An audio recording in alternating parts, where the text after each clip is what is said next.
For 35 years, I had never imagined that a family meal would destroy all of my beliefs. The aroma of stew permeating the air, the flickering candles on the dinner table, and the gentle glow from the antique chandelier. The whole thing was a well-planned trap, and without the slightest clue, I went straight into it. 2 weeks prior, my mother had called, her voice nicer than usual. "It's been a while since the family got together, Sophia, so you ought to come home for supper." I paused. I had been used to my parents' conditional love for more than 10 years. They only made contact when they were in need. However, there was still a part of me that hoped that this time would be different, that I was genuinely missed. So I left my hectic schedule and demanding meetings behind and drove from San Francisco to my boyhood home in Sacramento. I came with hope, but that hope was dashed a few minutes after I sat down at the table, like a glass of wine falling out of a hand and hitting the ground. "Mom and Dad want you to know now to prevent any confusion later." My younger brother Parker spoke as if he had practiced his speech. With his arms folded and his face hardly masking his gratification, he reclined in his chair. My younger sister Olivia was behind him, twirling a golden strand of hair around her finger and grinning as though she had just won a big wager. When I put down my fork, I discovered that the stew my mother had painstakingly made was more difficult to swallow than before. "What?" My voice was dry as I asked, but I made myself maintain my composure. My mother, the one who had invited me home with the promise of a warm evening, sighed quietly. "Your father and I have finalized our will. This house, the lakefront villa in Tahoe, everything we own, will belong to Parker and Olivia." Her words plummeted into the space between us like a knife piercing directly into my chest. I looked to my father, hoping, begging that he would contradict this, that he would claim it was all a cruel joke, but he merely bowed his head, staring into his glass of wine, providing no argument. I took a long breath, attempting to find a thread of logic in this confusion. "And why?" Parker shrugged, his words filled with humor. "Because you don't need it, right? You have your own firm, your own house, a secure life.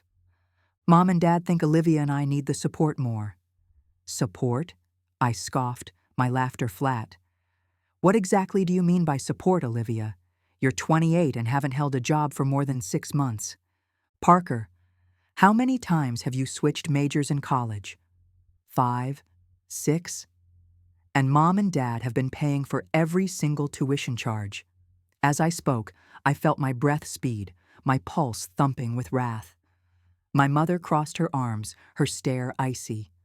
"Sophia, there's no need to overreact. Your father and I have thought this thoroughly. You don't need these assets. But Parker and Olivia need a stable foundation to build their lives on." I laughed, but there was no humor in it. "A foundation? And what about the money I spent helping you pay off the mortgage? The times I covered the utility bills and home repairs? What about the $40,000 I invested to remodel the Tahoe villa? Does no one remember that?" Olivia chuckled, her eyes full with mocking. "Oh, so you're keeping tabs on every penny. That's disappointing, Sophia. You're rich. Do you really need to be so stingy?" I stared at her, unable to believe her audacity. "Stingy?" I stressed each word. "No, Olivia, this is called fraud. This is termed exploitation." My mother banged her hand on the table so forcefully that the glasses nearly spilled over. "Enough, Sophia. Quit acting like a victim. You always think about money. Always. We did this not because we don't love you, but because we love all of our children." Love. I felt a cold hatred growing through my chest. Parker leaned back, pretending sympathy. "You're acting like a child who just had their favorite toy taken away. Everyone here is an adult, Sophia. You should learn to accept reality." I said nothing. His statements didn't infuriate me anymore. They only made me realize one thing. I had been fooled my entire life. They had never genuinely seen me as part of the family. I wasn't their daughter. I was their financial provider. Slowly, I placed my hands on the table, clutching the edge of the tablecloth. I took a big breath, letting the rage settle. When I looked up again, my eyes was ice cold. I understood now. They didn't need me, and I didn't need them. I had spent the last decade assuming that family was a place of shelter, that no matter what happened, they would cherish me the way I cherished them. But the truth? I wasn't their daughter. I was an ATM. And now that I was no longer helpful, they were ready to trash me without a second thought. I stared at the faces in front of me. My mother, the one who contacted me every time a bill was due. My father, the man who never once disputed any of my mother's decisions, even when she treated me unfairly. Parker, the one who had burnt through an unlimited amount of my money on courses he never completed. Olivia, the one who had never worked a serious job a single day in her life, yet had enough expensive clothes to fill 3 rooms. I chuckled, but not out of amusement. My voice dripped with anger. And what about the money I spent on all of you? Does no one believe that merits any recognition? My mother crossed her arms, her gaze keen as a razor. Sophia, all you ever speak about is money. No amount is ever enough for you, is it? I felt my throat grow dry. Never enough? I repeated, nearly whispering. I've been paying the mortgage on this house for the past 6 years. I was the only one who stood up to take on the loan when you were on the point of bankruptcy. I also paid for the improvements on the Tahoe villa because you mentioned you wanted to maintain it as a family asset. And now I'm not even considered part of this family. Olivia shrugged, lifting an eyebrow with fake indifference.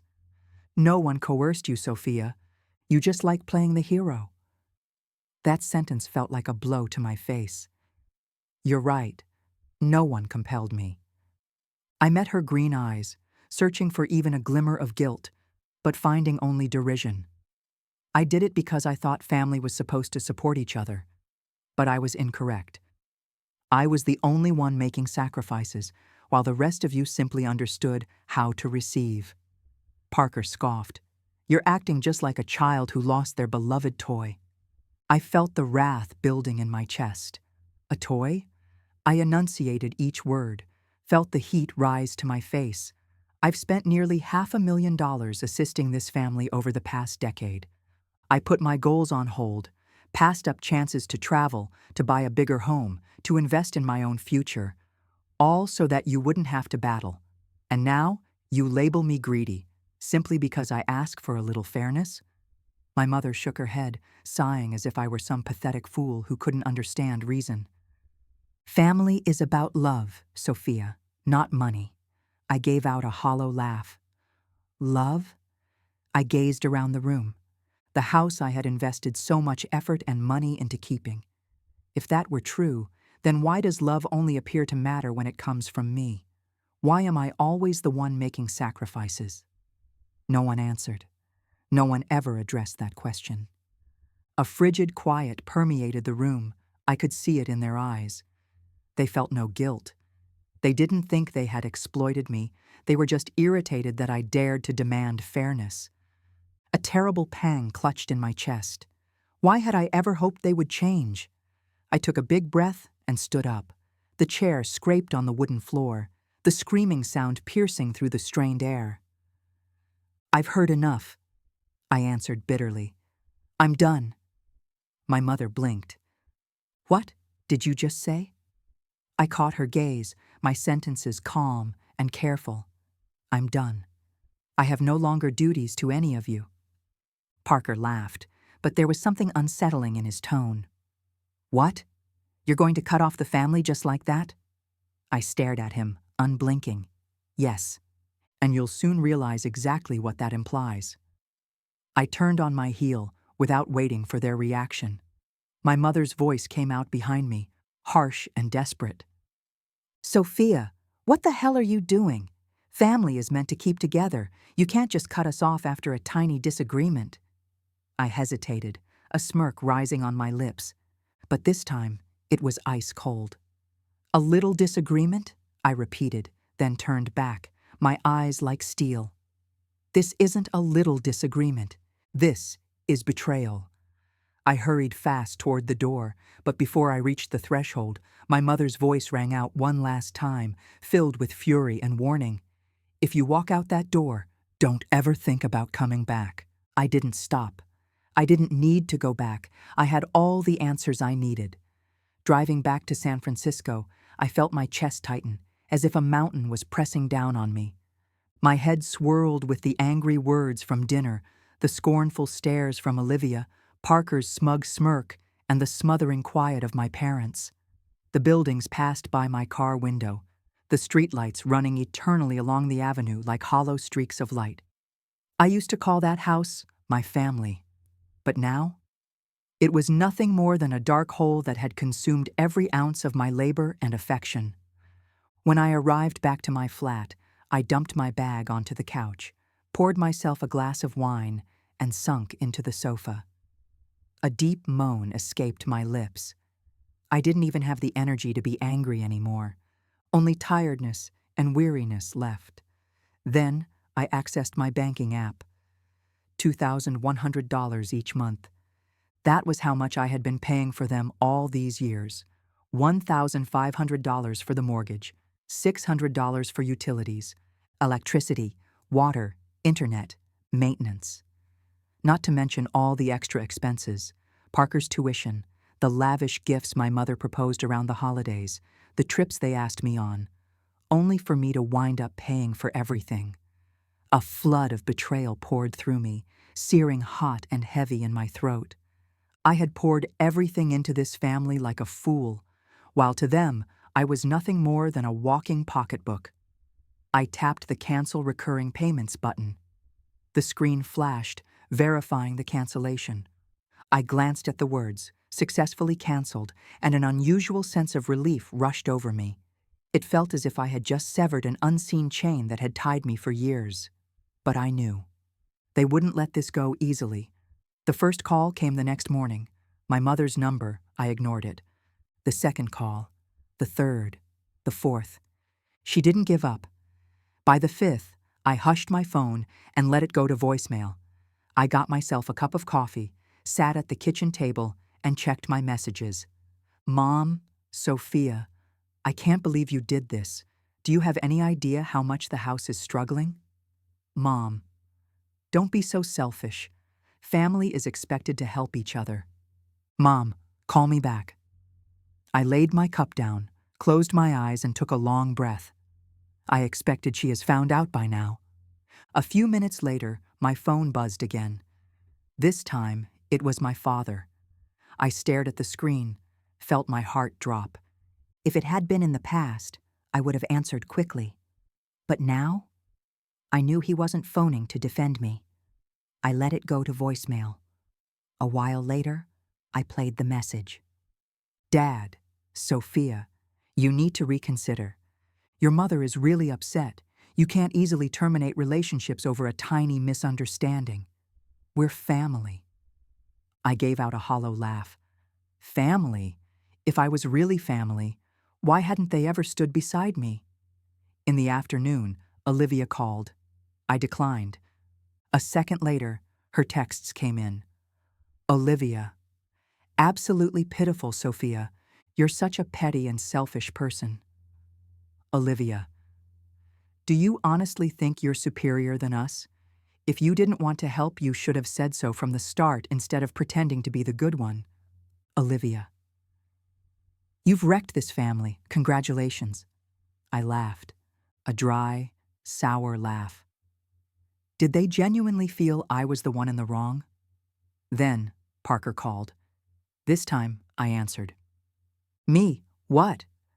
Parker. What the heck do you think you're doing? Me, taking back what's mine. Parker. You're nasty, Sophia. You shut off support for Mom and Dad only because they didn't leave you any inheritance. You're nothing but a selfish leech. Me? This isn't about money, Parker. It's about respect, something I never had from any of you. Parker. You're a deadly snake. You think you can desert this family without consequences. Just wait. He hung up before I could utter another thing. A icy shiver went down my spine. They weren't going to stop. I stared at my phone, then at my contact list. Every name, Olivia, Parker, Mom, and Dad, glowed on the screen. They were the ones who had depended on me throughout their lives, only to abandon me as soon as I stopped supplying. They all have no regrets about anything. None of them said anything. I apologize. They only offered insults, threats, and rage. I held my phone carefully and pressed the block number slowly. Their names gradually faded and vanished from my list of contacts. I felt at ease for the first time in years. I could sleep tonight without having to deal with their accusations and demands, even though I knew they would try to return. I put my phone away, sipped some wine, and smiled for the first time in a long time. I had freedom. There was a perilous stillness for 3 weeks. I had been in a rare state of tranquility after restricting their numbers. No more calls that make you feel guilty, no more texts that are full of blame, and no more requests that never stop. I established new routines, concentrated on my work, and for the first time in years, was free of the oppressive burden of responsibility. I wasn't gullible enough to believe it was over, though, and I was correct. My phone started buzzing frantically on Friday afternoon while I was waiting for a customer presentation in a conference room. My mother's message, "Mom, Sophia, you must be to the old house at 7 p.m. for a crucial family meeting. It is your obligation. This is not an invitation. Family get together." As I closed my eyes, I felt irritated. This was an ambush, not a gesture of kindness. I could disregard it. I was free to continue living my new life. I still foolishly believed in miracles, but there was a part of me that wanted to see what they would do next. I replied with just one word: all right. Parker's BMW and Olivia's brightly pink Mini Cooper were already parked in the driveway when I got there. With a phony smile on her lips, my mother answered the door very immediately as I stepped onto the porch. "You made the decision to return home at last, Sophia." I entered. The house, which had previously been familiar, now felt oppressive. Seated in the middle of the living room, my father had a serious expression on his face. With triumph shining in their eyes, Parker and Olivia relaxed on the couch. There was a serious problem. I pulled out a chair slowly, sat down, folded my arms, and crossed my legs. "What is this about?" I asked bluntly. With a stern stare, my father cleared his throat. "Tension. We must find a solution." I laughed a little dryly. "Tension? I stopped paying for all of you, is that right?" Trying to speak softly, my mother let out a breath. "You overreacted, Sophia. I only wanted what was best for you, and so did your father." Parker laughed. "Before you interrupted us in that manner, did you ever consider? Do you not see how self-centered and immature that was?" I tightened my jaw. Adolescent? Selfish? I've been keeping this family afloat for more than 10 years, so my voice was dangerously low. "All of you are selfish, if anyone is." Olivia crossed her arms and said in a gentle but poisonous tone, "You are behaving like a helpless victim." Let's be honest, though. Aren't you upset that your parents didn't give you an inheritance? My chest blazed with icy rage. I got to my feet slowly, looking at each of their expressions. "I thought perhaps you had finally recognized what you had done wrong, which is why I came here." I gave a harsh chuckle. "However, no. Leeches, you remain the same, selfish and unappreciative." With a voice as cutting as a sword, my mother leaped from her chair. "You can't expect to be welcomed back if you walk out that door." I held onto the doorknob as I came to a stop at the doorway. My voice was as icy as ice when I turned my head and met her gaze. In the first place, I didn't feel welcome here. Then, without turning around, I opened the door and left. My heart thumping against my ribs, I drove home. I knew they wouldn't let it go, but I wasn't sure what they would do next. And as I had anticipated, I froze as soon as I got to my flat. My door was locked. The entire doorframe was covered in a thick layer of cement-hardened, grayish-white expanding foam that spilled over the sides. My house had been purposefully sabotaged.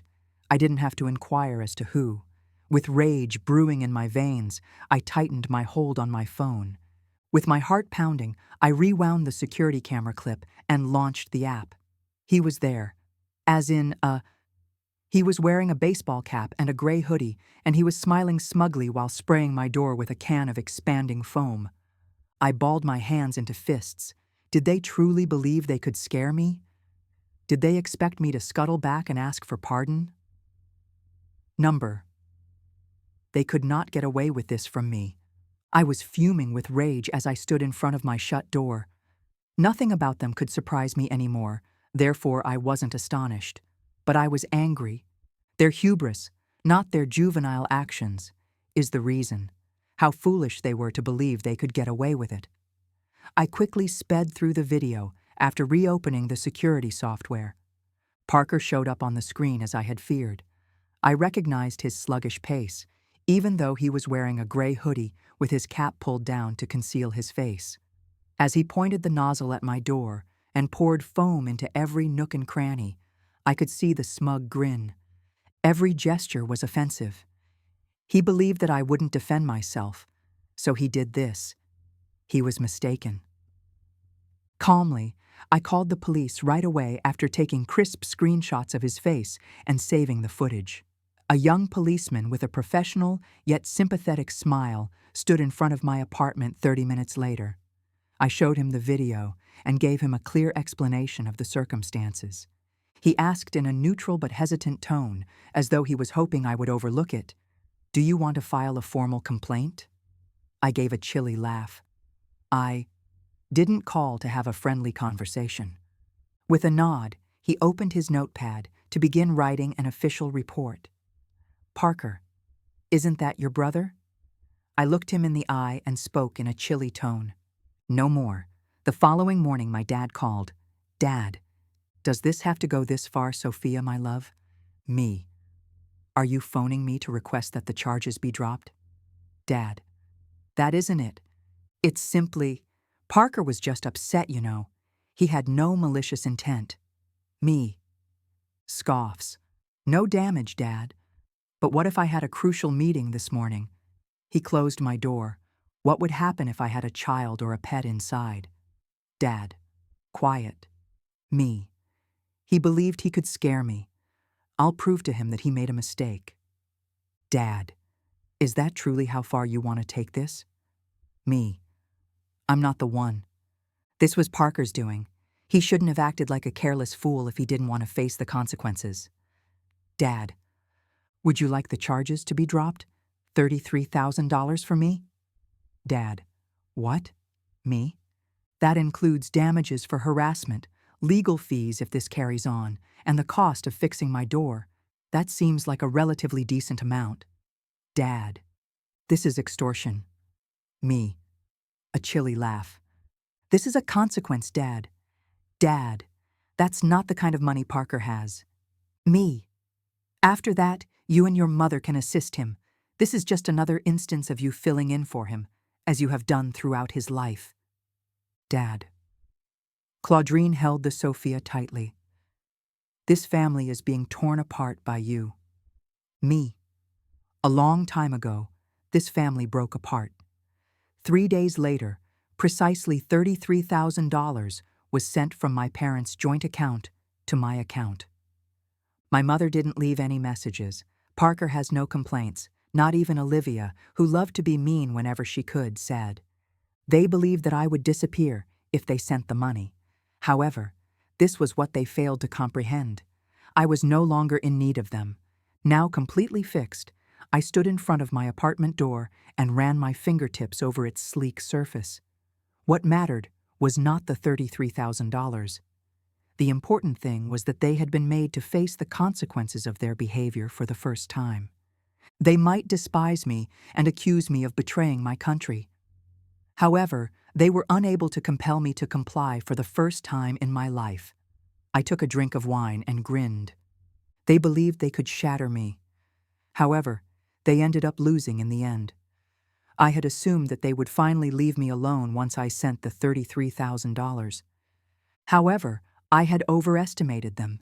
It was one thing to lose money. Are you losing control? They couldn't manage that, and they became filthy when they were unable to use their typical ploys to control me. I could hardly recall the faces of the distant relatives who sent me a barrage of disingenuous letters to begin with. Sophia, Aunt Susan, you have my deepest disappointment. This is how you pay back your parents for giving up everything for you? Don't let wealth dehumanize you, Uncle Mark, Sophia. Recall that family endures forever. I'm shocked that you're so callous as to desert your parents in this manner, Cousin Rachel. Don't you feel bad for them because they're going to lose their house? I was both amused and sickened as I read each message. I knew who was responsible for this. Mom. Since she was unable to defeat me with reason, she attacked me out of fear of being judged by others. She had created a whole new story, one in which I abandoned my elderly, impoverished parents as the ungrateful daughter. I was so callous and avaricious that I stopped providing them with any financial assistance, putting them in danger of losing their house. And wonderful story to make you cry. Except for one issue. It was untrue. For more than 10 years, I had been bearing their financial obligations. I had sponsored Parker and Olivia, paid their expenses, and paid their mortgage, without ever requesting anything in exchange. They weren't left behind. I had been exploited, and I was finished. I got my laptop open and went to Facebook. Today would be an exception to my usual posting schedule. I was no longer in need of their love. All I needed was for them to be incapable of distorting the truth. Each letter appeared on the screen with a piercing clarity that left little room for trickery as my fingers flew quickly over the keyboard. They never really loved me, despite my best efforts to be a nice daughter. For more than a decade, I gave my parents hundreds of thousands of dollars to cover their bills, their mortgage, and even the education for my siblings. I never grumbled since I thought families should help one another. However, my parents left everything to Parker and Olivia in their will. They said you don't need it because you have a career when I inquired why. They accused me of being selfish when I objected. They dubbed me a traitor when I quit funding them. They are now spreading false information that I am a callous daughter, that I left them, and that they are going to lose their house. This is the reality. Their house won't be lost. All they're losing is the years of free financial assistance I gave them. I'm sharing this not to show pity, but so that others who have been taken advantage of by their own family members are aware of it. You don't need to continue to suffer. Refusing to be used is not treachery, and setting limits is not being ungrateful. Furthermore, family might occasionally be defined by individuals who genuinely value and respect you rather than by blood. I've left their life behind. I also don't regret anything. I clicked post. The post received thousands of comments and hundreds of shares in just 1 hour. A few were helpful. Stay strong. I've been in your shoes. There is nothing that you owe them. More than enough has been done by you. I respect your bravery for speaking up. Some were critical. Despite their flaws, family is still family. Don't reveal your personal problems in this manner. All she wants is attention. It's embarrassing to reveal your own parents in this way. I didn't give a damn. This is what I anticipated. My mother contacted 3 hours after I shared the truth online. Mom, what on earth are you doing, Sophia? Me, speaking the truth with composure. Mom, the reputation of this family is being destroyed by you. Me, no, Mother. That's what you did when you made me the antagonist in your fiction. Mom, this is something you will regret. No, me. The one who will regret it is you. I felt lighter than ever when I hung up. They were no longer able to conceal the facts. And I had retracted my voice for the first time. I had never felt more liberated than I did 3 months after revealing the truth. No more heavy phone calls, no more guilt-tripping messages. I was no longer subject to manipulation. For the first time, I was living for myself. The emptiness was odd at first. Losing a family member, regardless of how poisonous, still left a strange gap. But suddenly I understood. It was not a defeat. It was liberty. I left the turmoil of my past behind and immersed myself into my job. My money was mine, and no one was stealing it. Totally. I enrolled in a class on photography, something I had never before ventured to schedule. I began to travel and see the sights I had always ignored because I was too busy taking care of my family. I was drinking coffee by the Seine in Paris 3 months later. I felt the ferocious wind rushing across the ancient ruins as I stood atop Machu Picchu 6 months later. It was the first time in my life that I had sole responsibility for myself. It was also more valuable than any inheritance. Even though I no longer followed them, rumors about my former family continued to circulate among the locals and through old acquaintances. My mom had accepted a position at a tiny cafe as a waitress. She no longer exuded the atmosphere of a woman who used to boss me around, according to a former coworker who chanced to see her. She no longer spent money on fashionable clothing or spas. My father, who had remained mute during all the injustices I had to face, was now employed as a laborer at a store that sold building supplies. He no longer had anyone on whom to rely or who could pay his expenses on his behalf. Parker had no job. When I left, he had laughed at me, but now he had no one left to support his failing startup projects. Olivia was frantically attempting to become a social media celebrity, but she was still stuck in her delusion. However, her holidays were no longer being funded by anyone. Nobody was purchasing her high-end clothing to show off on Instagram. My whole family was having difficulties. I didn't feel bad, though. I had allowed them to try, and their own greed destroyed it. I met Alex a year later. Love was not something I had ever sought, but like a gentle breeze, he entered my life with no expectations or demands. He was different from the people I had previously known. He didn't view me solely in terms of what I could provide. He noticed me, saw me really.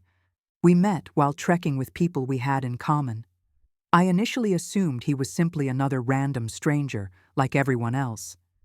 However, he calmly listened to me without ever asking for anything other than myself.